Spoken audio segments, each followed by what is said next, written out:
Hello friends, good morning. গৃহিণীর টুকিটাকি আরও একটি নতুন ব্লগে তোমাদের সবাইকে ওয়েলকাম। আশা করছি তোমরা সবাই ভালো আছো। তো আমি আজকে অনেকটাই সকাল সকাল উঠে পড়েছি, তার কারণ আমার হাজব্যান্ড বেরিয়ে গেছে একদম সকালবেলা। তো শুধু চা বিস্কুট খেয়েই বেরিয়ে গেছে, ব্রেকফাস্ট করেনি বাড়িতে, বললাম আমি রাস্তাতে খেয়ে নেবো, এখন ব্রেকফাস্ট বানাতে গেলে সময় লাগবে। তো সেই জন্য আজকে অনেকটাই তাড়াতাড়ি উঠেছি অন্য দিনের থেকে। আর আজকে একদম পরিষ্কার আকাশ, ঝলমলে রোদ বেরিয়েছে। গতকালকেও অনেক দিন বাদে রোদ বেরিয়েছিল, তবে গতকালকে রোদ্দুরটা এরকম পরিষ্কার রোদ্দুর ছিল না, রোদ্দুরের এত তেজও ছিল না। তো গতকালকে রোদ্দুর বেরিয়েছে দেখেই আমি বেশ কিছু কাছাকাছি করে দিয়েছিলাম, ওয়াশিং মেশিন চালিয়ে দিয়েছিলাম। আর বিছানার চাদর টাদরগুলো সমস্ত কিছু গরম জলে ভিজিয়ে রেখেছিলাম, সেগুলোও রাত্রিবেলা চালিয়ে দিয়ে শুয়ে পড়েছিলাম। তো এখন প্রথমেই যে কাজটা করব সেটা হচ্ছে ওপরে যাব, ওপরে যে সমস্ত ভেজা জামা কাপড়গুলো মেলবো। আজকের যা রোদ্দুর বেরিয়েছে তাতে মোটামুটি ঘন্টা দুয়েক রোদ্দুর পেলেই আমার সমস্ত জামা কাপড়গুলো শুকিয়ে যাবে। আর কদিনের তো এমন ওয়েদার ছিল, আর বৃষ্টি বৃষ্টি করে এত ভেজা জামা কাপড়। তো গতকালকে মোটামুটি কিছু কিছু মেলে হাফের বেশি শুকিয়ে নিয়েছি, আর আজকে কিছু কিছু মেলে শুকিয়ে নিলে মোটামুটি আমার ভেজা জামা কাপড়ের পর্বটা মিটে যায়। তো সেই জন্যই ব্যস্ত হয়েছি ওপরে যে ততক্ষণে জামা কাপড়গুলো মেলবো। তো চলো, আমার আজকের ব্লগটা আমি তাহলে এখান থেকেই শুরু করছি, তোমরা তাহলে আমার ব্লগটা দেখতে থাকো। ওপরে এসে আগেই গতকালকের যে আধা শুকনো জামা কাপড়গুলো ছিল, মানে গতকালকে যেগুলো ওয়াশিং মেশিনে দিয়েছিলাম সেগুলো হাফ শুকিয়েছিল, সেগুলো সব এখানে মেলে দিলাম। আর এই যে গতকাল রাতে যে বিছানাগুলো চালিয়ে শুয়ে পড়েছিলাম এই এক গামলা, সেগুলো এবারে সব ছাদে রোদ্দুরে মেলবো।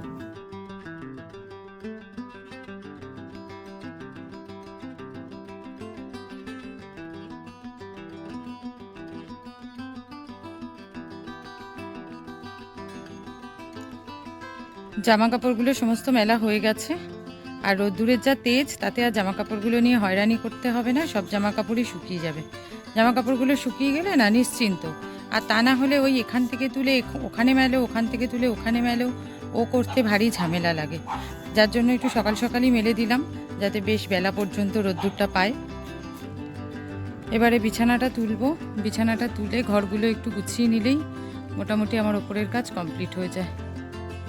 ওপরের কাজ কমপ্লিট করে নিচে চলে এসেছি, আর এখানে মা আমাকে একটু দুধ চা করে দিয়েছে। আমি নিয়েছি সকালের জলখাবার দুধ চা আর পাউরুটি, আর আমার ছেলে খাবে হচ্ছে বাটার পাউরুটি আর ডিম পোচ, ও আবার চা দিয়ে খাবে না। আর আজকে যেহেতু আমার আর আমার ছেলের খাবার, তো সেই জন্য আর রুটির ঝামেলাতে গেলাম না, রোজ রোজ রুটি করতে ভালোও লাগে না, তো ভাবলাম আজকে ফাঁকিয়ে দিই, এই দিয়েই আজকে আমাদের ব্রেকফাস্ট চলে যাবে। জলখাবারটা খেয়ে চলে এসেছি রান্নাঘরে, রান্নার সমস্ত জোগাড়যন্ত্র করে নিয়েছি। আজকে না দুপুরের রান্না করব না, কারণ দুপুরের রান্না রয়েছে, দুপুরের যা রান্না রয়েছে তাতে আমাদের হয়ে যাবে। আজকে করছি হচ্ছে রাত্রের রান্না। আজকে রাত্রিবেলা করব হচ্ছে একটু কড়াইশুঁটির কচুরি আর এই ছোটো আলুর দম। এই মানে এবার শীতকালে এখনও একদিনও কড়াইশুঁটির কচুরি আমাদের বাড়িতে হয়নি, আজকেই প্রথম হবে। তো কড়াইশুঁটির পুরটা বানিয়ে রাখবো, রাত্রিবেলার জন্য ঝামেলা রাখবো না। আর আলুটাও সেদ্ধ করে ছাড়িয়ে নিয়েছি, আলুর দমটাও করে নেব। আর আলুর দমের জন্য পেঁয়াজটাও কুচি করে নিয়েছি, টমেটোটা কাটিনি, জলের মধ্যে রেখেছি, টমেটোটা ধুয়ে কেটে নেব। আলুর দমটা বসানোর আগে কড়াইশুঁটির পুরটা তৈরি করে নেব। তো এই কড়াইশুঁটির পুরটা মানে কড়াইশুঁটি, আদা আর কাঁচা লঙ্কা নিয়ে নিয়েছি, এগুলোকে সব একসাথে পেস্ট করে নেব।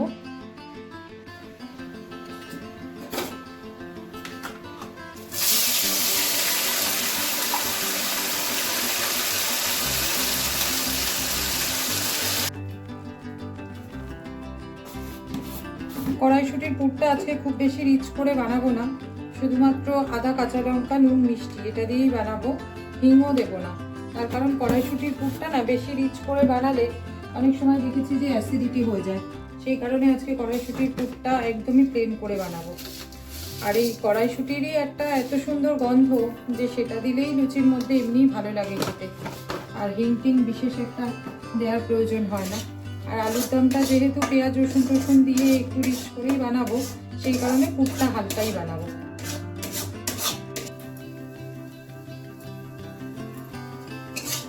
হয়ে গেছে কড়াইশুঁটির পুরটা আমার।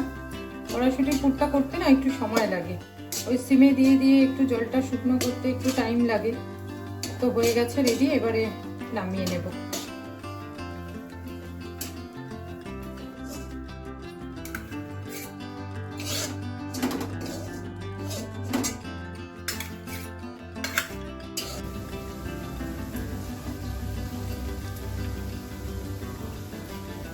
আলুর দমের পেঁয়াজটা মোটামুটি ভাজা ভাজা হয়ে গেছে, দিয়ে দিলাম এবারে এর মধ্যে টমেটো কুচিটা। টমেটো কুচিটা দিয়ে ভালো করে নাড়িয়ে চাড়িয়ে তারপরে দিয়ে দেবো আদা রসুনের পেস্টটা। আদা রসুন আর কাঁচা লঙ্কা তিনটে একসাথে পেস্ট করে নিয়েছি, সেই পেস্টটা দিয়ে দেবো।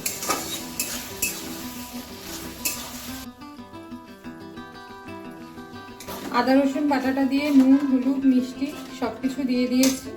আর যেহেতু কাঁচা লঙ্কা বাটা দিয়েছি সেই জন্য একটু কাশ্মীরি লঙ্কার গুঁড়ো দিচ্ছি কালারের জন্য, কারণ আলুর দমটা না ফ্যাকাশে ফ্যাকাশে হলে দেখতে ভালো লাগে না, বেশ একটু লালচে লালচে হলেই ভালো লাগে দেখতে। তো সেই কারণে একটু কাশ্মীরি লঙ্কার গুঁড়ো দিলাম। আর ঝালটা দেখে নিই, যদি মনে হয় আর একটু ঝালের দরকার তাহলে একটু লঙ্কার গুঁড়ো দেবো। মশলাটা মোটামুটি কষানো হয়ে গেছে, এবারে এর সাথে সেদ্ধ করা আলুগুলো দিয়ে দিলাম। আলুগুলো দিয়ে একটু ভালো করে কষিয়ে নিয়ে তারপরে জলটা দিয়ে দেবো।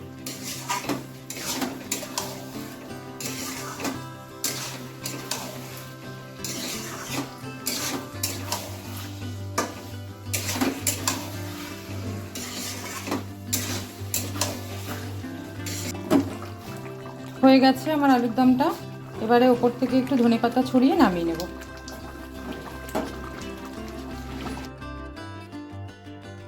দুপুরের পর থেকে কিন্তু মধ্যিখানে অনেকটা সময় পার হয়ে গেছে, আর এখন বাজে প্রায় রাত্রির 10টা। মা এখন রাত্রের কড়াইশুঁটির কচুরির জন্য ময়দাটা আমাকে মেখে দিচ্ছে। মা বলল যে ময়দাটা আমি মেখে দিচ্ছি, তাহলে যাক ভালোই হলো, আমার একটা খাটনি কম করতে হলো। তো মা এখন ময়দাটা মাখছে, এরপরে যাব হচ্ছে আমি রান্নাঘরে ওই পুরগুলো ভরে সব লেচিগুলো রেডি করে রাখবো। মার ময়দা মাখা হয়ে গেছে, গুটিগুলোও করেছে মা, আর আমি চলে এসেছি এখন রান্নাঘরে। এই পুরগুলো ভরে বেশ কিছু গুটি রেডি করে নিয়ে তারপরে হচ্ছে তেলটা গরমে দেব।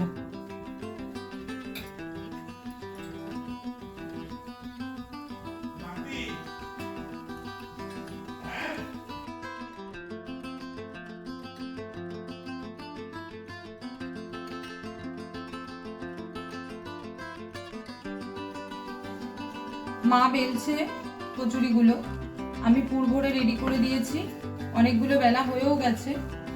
আর এখানে আমার ছেলের জন্য 4টে ভেজে আমার ছেলেকে আগে দিয়ে দিচ্ছি, তারপরে আমাদের সবারটা একসাথে ভেজে নেব।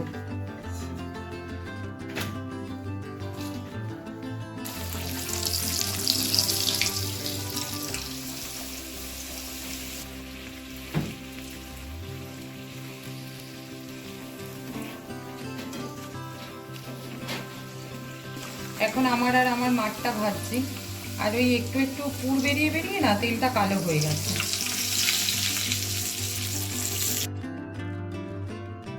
সবগুলো ভাজা হয়ে গেছে, আর এবারে আমার আর আমার মাঠটা গুছিয়ে নিয়েছি।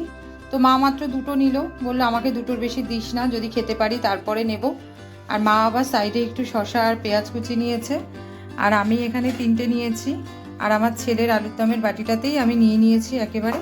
তো এবারে আমি আর আমার মা বসবো খেতে।